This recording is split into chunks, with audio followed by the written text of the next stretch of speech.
kita bergembira pada siang hari ini diberikan kesempatan kembali beribadah melaksanakan sholat zuhur berjamaah, diberikan beragam nikmat. Di antaranya nikmat kita masih bisa hidup sampai umur kita sekarang, sampai usia kita hari ini. Hadirin rahimahumullah, insya Allah pada kajian zuhur di siang hari ini judulnya tentang menyesal. Kalau pada minggu ketiga bulan Februari kita akan mengkaji kajian sirah insya Allah. Pada siang hari ini ada sebuah hadis Nabi Shallallahu Alaihi Wasallam, hadis riwayat Imam Ahmad. Juga ini hadis dijelaskan oleh Imam Nawawi dalam kitab hadis Riyadhus Shalihin dari sahabat Abdullah bin Mas'ud radhiyallahu anhu. Kata sahabat Abdullah bin Mas'ud, sami'tu Nabiyya sallallahu alaihi wasallam yaqulu, aku mendengar Rasulullah sallallahu alaihi wasallam bersabda, kata Nabi, an-nadamu taubatun. An-nadamu taubah. Menyesal itu bagian daripada taubat. Jadi kalau orang bertobat itu dia menyesal. Kemudian nanti kalau orang menyesal, buktinya apaan? Apa buktinya kalau kita sudah menyesal? Ada orang yang berbuat dosa, dia tidak menyesal. Ada nggak hadirin? Sekarang di koran tuh, di televisi, ada orang, ada pembunuh gitu kan. Begitu di sidang, apakah bapak menyesal telah membunuh orang? Oh enggak, saya puas banget. Puas banget, nggak kurang saya rasanya. Orang kacau banget ya. Orang berbuat dosa bukannya nyesal, malahan ada orang ngomong gitu. Ditanya, saya sama sekali tidak menyesal. Wah, itu orang luar biasa. Dia berbuat dosa tidak menyesal. Ada orang mungkin melakukan beragam perbuatan dosa. Ada orang minum minuman keras. Harusnya kan dia udah bertobat dan dia berhenti. Saya nyesal banget. Bahkan nanti penyesalannya ada buktinya gitu. Ada orang kalau udah nyesal alias kapok ya kan, wah kapok dah, kapok. Mungkin bukan cuma nggak mau balik lagi tuh, dia ngeliat botol minuman aja udah puyeng dah, ya. Dia ngeliat orang jualan minuman atau orang udah gemetar gitu kan. Mungkin dulu mohon maaf dia hobinya main ke tempat hiburan, ke panti pijat yang plus gitu ya. Katanya saya juga ya. Terus dia tobat gitu kan, wah udah kapok saya bosan. Di setiap ngeliat tempat langsung menyesal saya. Udah gak kuat sekarang. Kalau dulu masih kuat. Dan nyesal. Jadi orang nyesal itu ada buktinya. Jadi kata Nabi, an-nadamu taubatun. Nadam itu penyesalan bagian daripada taubat. Dalam Al-Quran Allah berfirman surat Al-Furqan ayat 71, Bismillahirrahmanirrahim. Wa man taba wa amila shalihan fa innahu yatubu ilallahi mataba. Siapa yang bertobat dan kemudian beramal soleh, sesungguhnya dialah orang yang tobat dengan sebenar-benarnya tobat. Jadi wa man taba wa amila shalihan, siapa yang tobat dan diikuti dengan amal soleh. Jadi kalau kita tobat, kita nyesal, buktinya apaan? Gitu. Kita akan lihat beberapa cerita, beberapa riwayat yang terjadi di zaman Nabi SAW. Yang pertama, kita belajar tentang asbabun nuzul surat Abasa wa Tawalla. Dalam Al-Quran di 30 ada satu surat namanya surat Abasa. Abasa artinya bermuka masam. Mungkin pernah kita dengar riwayatnya ketika Rasulullah SAW sedang menyampaikan dakwah Islam kepada para tokoh Quraisy, dan Nabi sangat ingin mereka masuk Islam, karena kalau mereka Islam, mereka para pimpinan nih, di bawah mereka banyak pengikutnya kan. Kalau mereka Islam, wah kemenangan yang besar lah menurut Nabi. Di tengah-tengah Rasulullah sedang negosiasi gitu kan, datanglah seorang sahabat yang sudah Islam terlebih dahulu, Islamnya udah senior lah, namanya sahabat Abdullah bin Umi Maktum. Mohon maaf, dia tunanetra, dia buta, dia orang tua. Mohon maaf juga secara ekonomi dia sahabat miskin lah. Islamnya udah dari dulu lagi. Di tengah-tengah Nabi sedang negosiasi, dikit lagi closing nih, dikit lagi nih, kira-kira ya, dikit lagi nih, gitu kan? Datang dia nih bertanya masalah agama. Kemudian Rasulullah mengacuhkan, istilahnya nggak diladeni sama Nabi.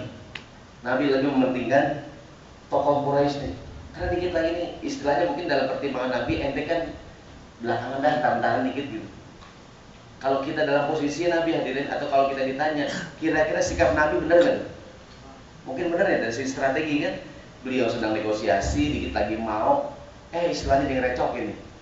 Jadi istilahnya mungkin kan, ntar aja dah gitu kan. Istilahnya nih Abdullah bin Maktum diacuhkan oleh Nabi, dan dia merasa sedih gara-gara dicuekin sama Nabi SAW.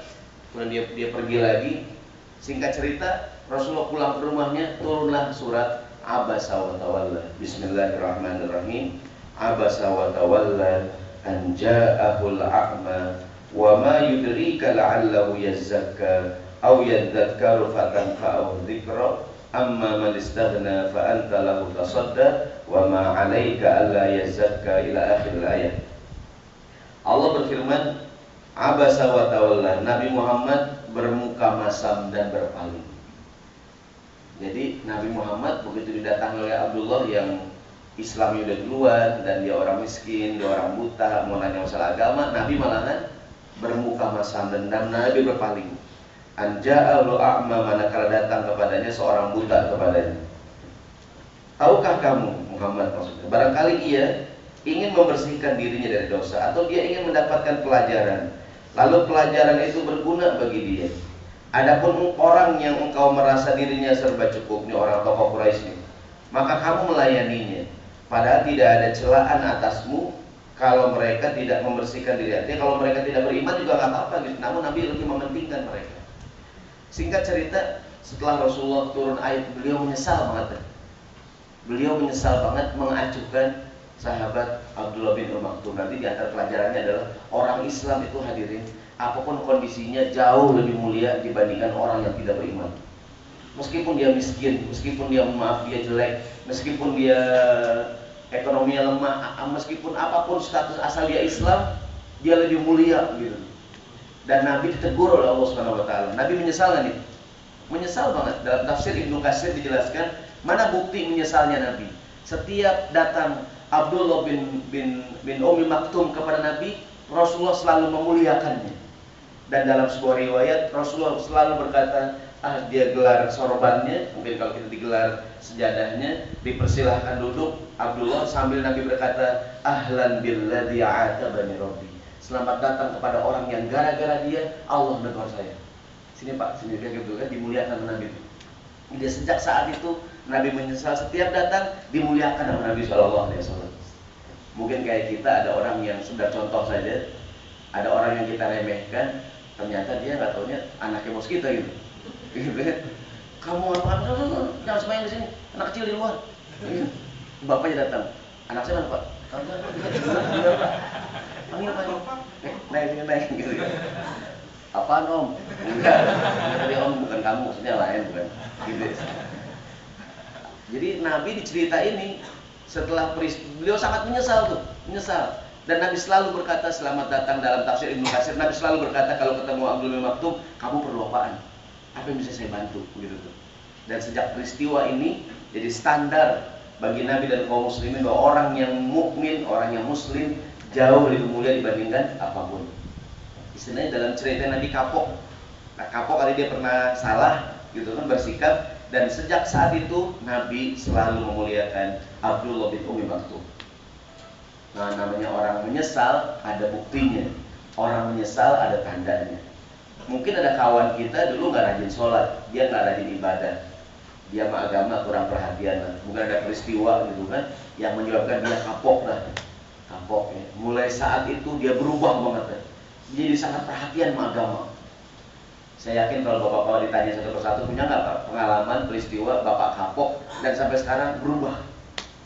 Ada nggak tuh? Saya yakin kalau dulu cerita sampai jam 3 nih, dia punya cerita masing-masing. Dulu dia mungkin nggak rajin sholat kan.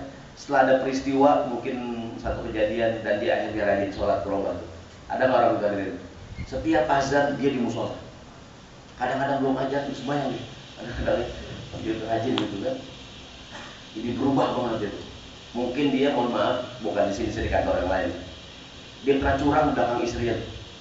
Dia punya cewek lain di SMS gitu kan. Ketahuan misalnya kebaca sama istrinya gitu kan. Kapok gak tuh? kapok banget, bisa pakai SMS langsung aja katanya.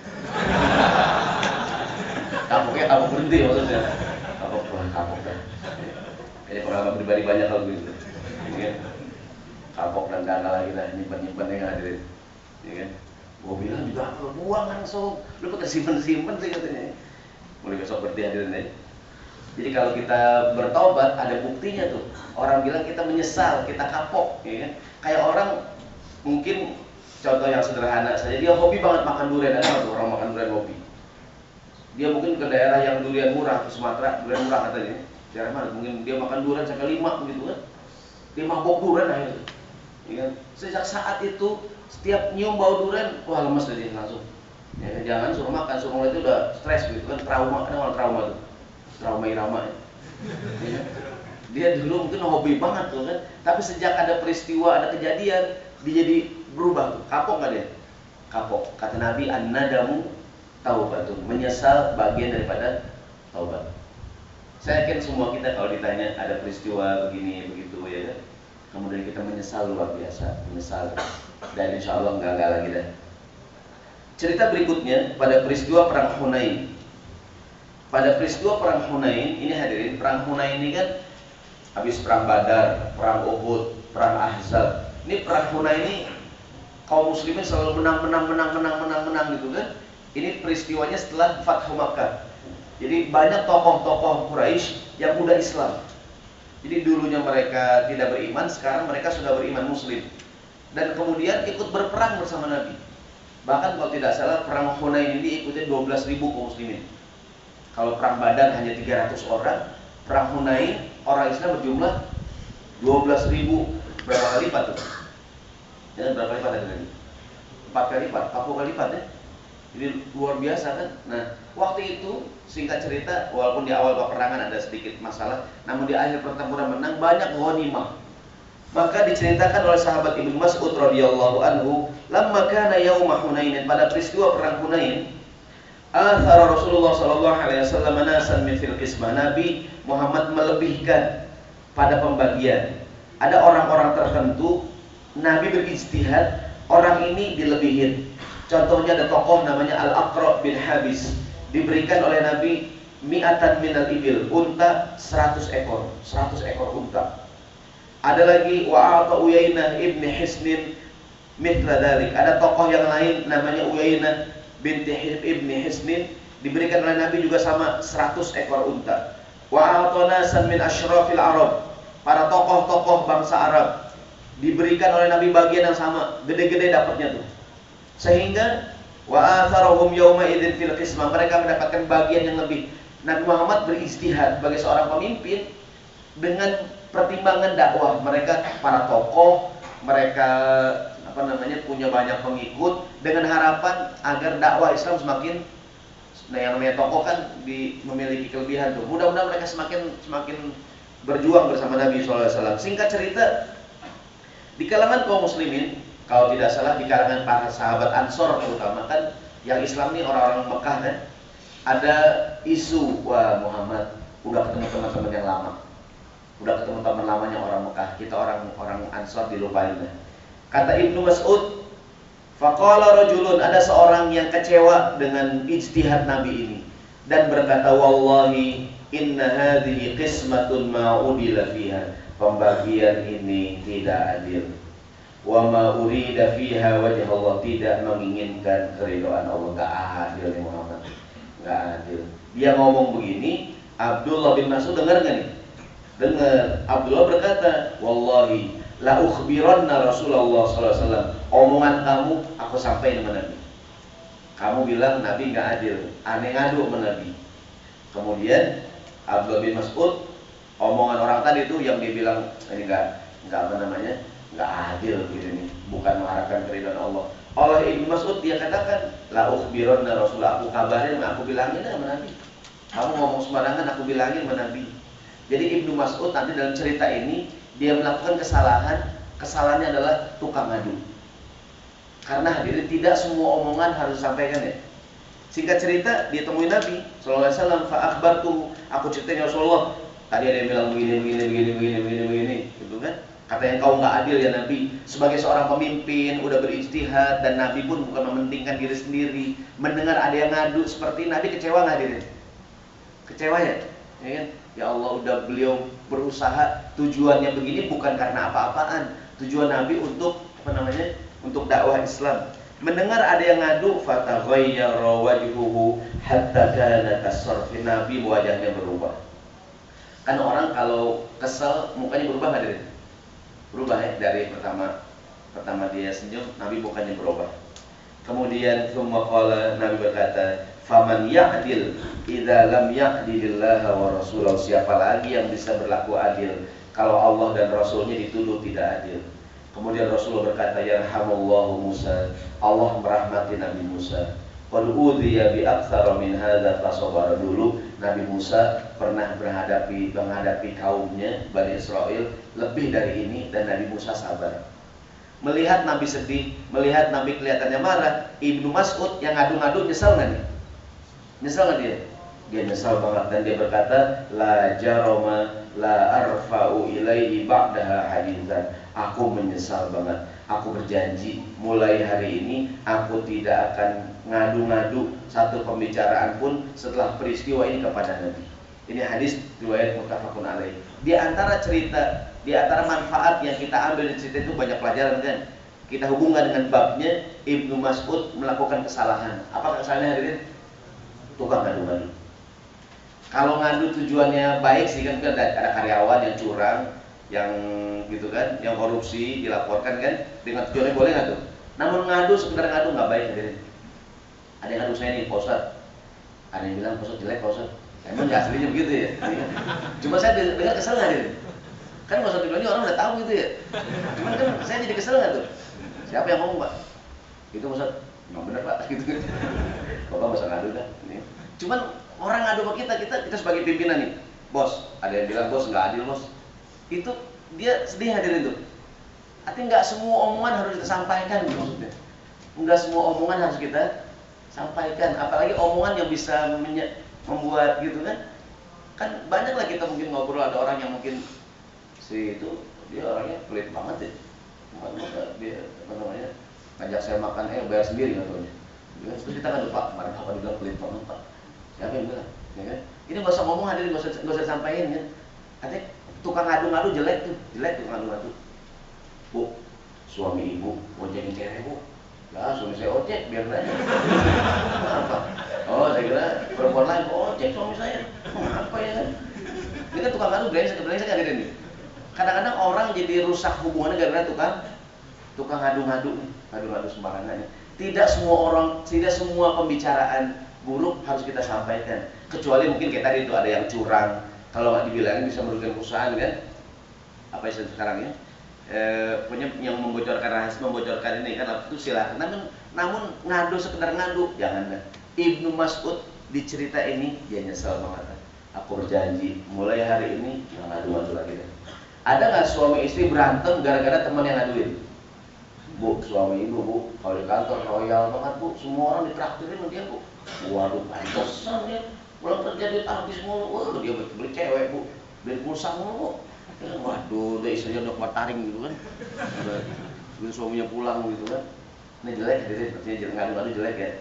Kalau kita nggak suka dengan tindakan teman kita, tegur langsung. Bahkan ada teman kita berbuat dosa, tegur langsung orangnya. Pak, saya tahu Bapak berbuat curang. Saya nggak bilang ke siapa-siapa. Cuma saya mohon Bapak berhenti. Udah gitu aja langsung.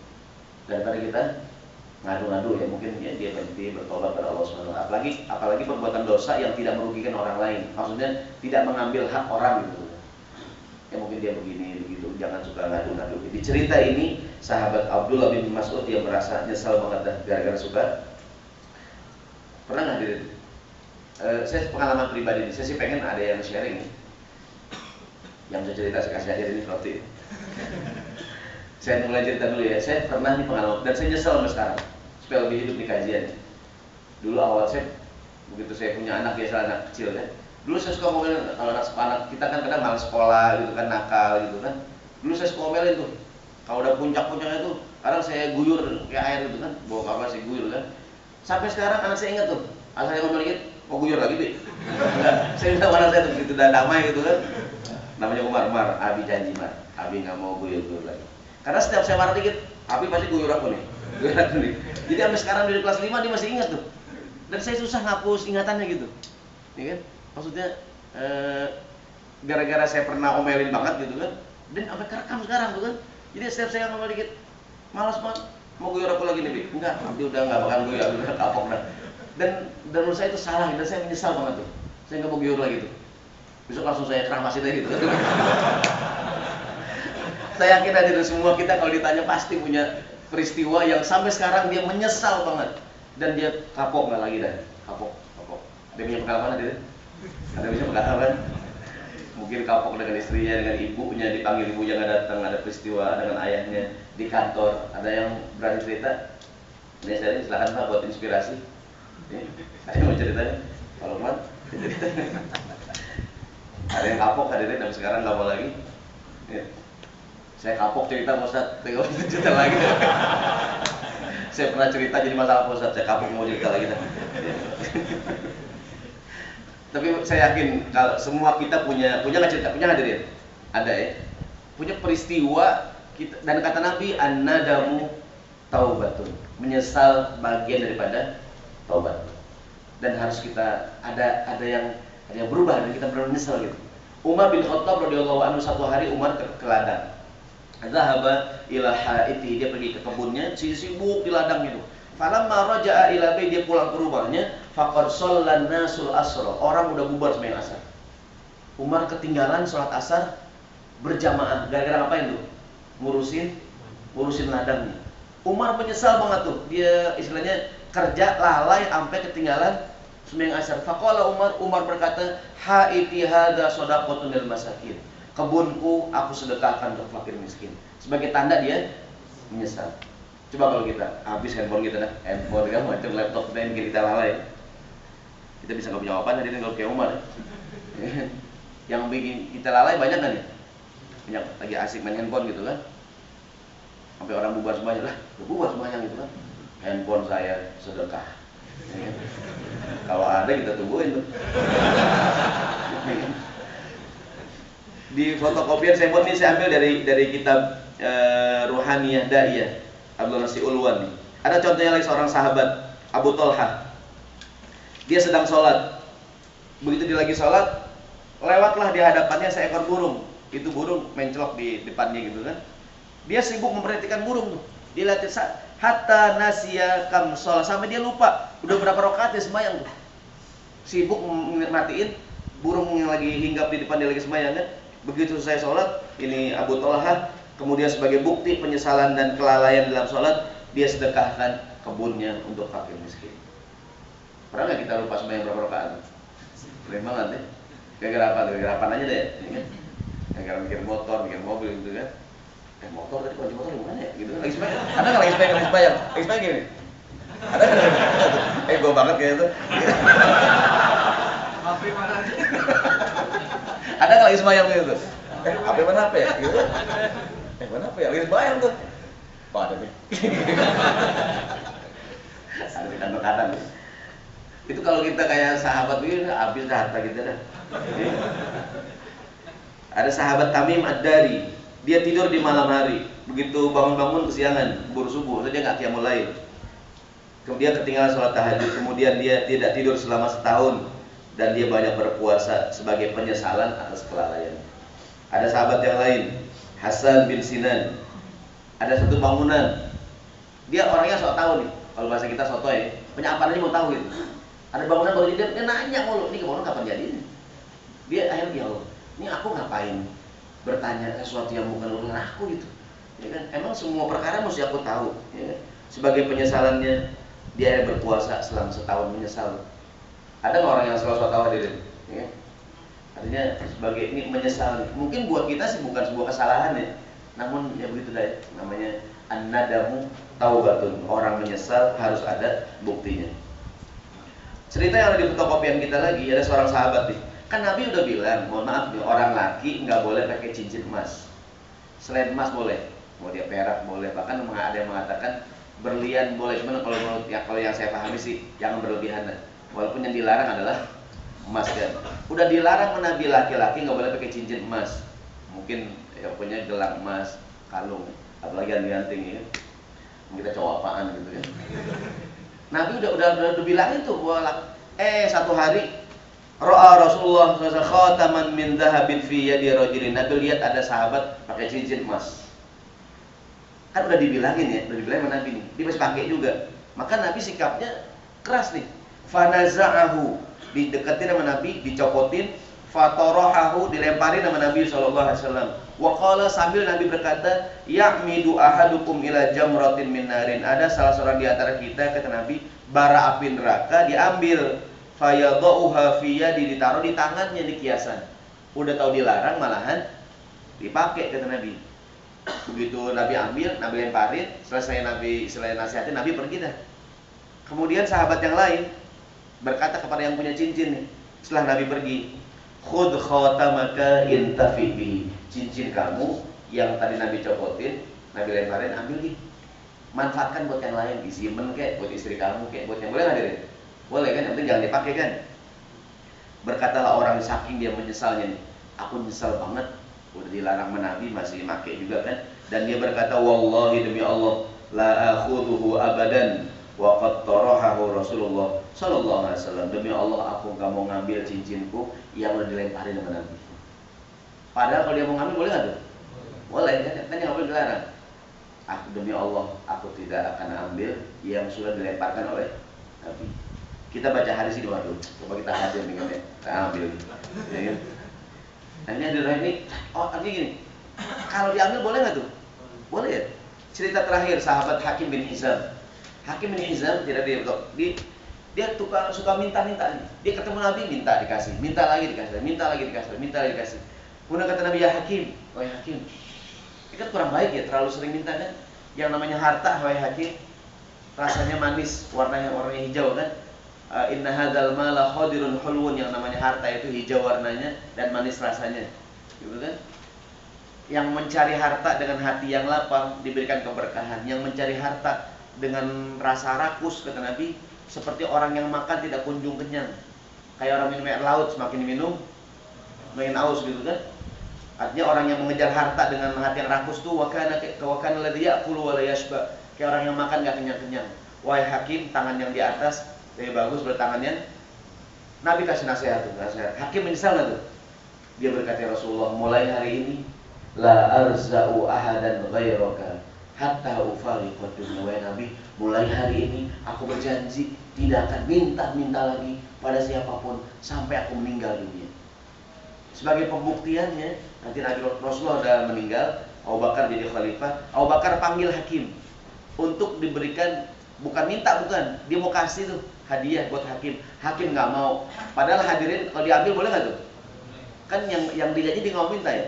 Saking dia sumpahnya tuh, dia dikasih nggak mau, saya nggak mau. Di zaman Umar jadi khalifah, dipanggil lagi oleh Umar, liyutiyahu atoan, diberikan hadiah, Hakim nggak mau lagi. Sampai Umar berkhutbah, ayuhan nas, ushhidukum ala Hakim. Wahai sahabatku sekalian, aku bersaksi, ini Hakim bin Hizam, aku panggil, padahal aku akan berikan haknya nih, tapi dia nggak mau, karena dia sudah berjanji di hadapan Nabi tidak akan meminta-minta sampai dia meninggal dunia. Padahal dia nggak minta ya, ini kan dia dikasih tuh. Ini saking dia menyesal dan kemudian dia buktikan penyesalannya. An-nadamu taubatun. Mudah-mudahan kalau kita pernah salah, kita pernah dosa, kita pernah beragam peristiwa yang kita alami kan. Mohon maaf hadirin yang mungkin pernah lalai ngurusin orang tuanya kan. Mudah-mudahan gak lalai lagi dan kita menyesal. Mungkin orang tua kita pernah minta sesuatu kita nggak kasih kan. Dalam sebuah hadis sahabat Ibnu Abbas meriwayatkan makna kalimat wahfid lahuma janaha dzulli minar rahmah, dan rendahkanlah sayapmu di hadapan orang tua kamu. Maksudnya adalah la tamtani an syai'in ahabbahu, jangan engkau menolak permintaan keinginan orang tua kamu. Kadang-kadang orang tua ada nggak keinginan itu? Kadang ada ya, kalau bisa penuhin hadirin. Kadang-kadang orang tua ngomong nih pengen banget dah makan durian, ya elah nenek makan durian, ada aja dah, sakit perut, diomelin ibunya, ya kan, nggak mau sakit aja dah, udah tidur, emaknya diomelin, bukan anak-anak gitu. Orang tua kan ada nggak mau nyari orang tua ya? Kata ibunya nih, pengen makan bakso. Ayolah bakso malam itu kan datang gerobak gitu. Jadi kalau ibu kita, kan kadang ibu kita pengen sesuatu ya, pengen banget nih ke rumah paman kamu yang di Bekasi kan. Kita lagi capek banget anterin ya tuh, anterin. Karena di antara maksud ayat dan rendahkanlah diri kamu di hadapan orang tua kamu, janganlah menolak permintaan yang diinginkan oleh orang tua kamu. Mudah-mudahan tidak, jangan sampai kita menyesal ya.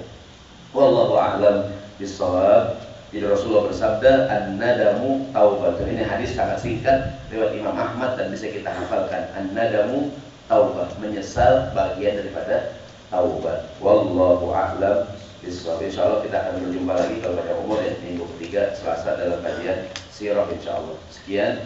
Subhanakallahumma wa bihamdika asyhadu an la ilaha illa anta astaghfiruka wa atubu ilaik. Mohon maaf. Assalamualaikum warahmatullahi wabarakatuh.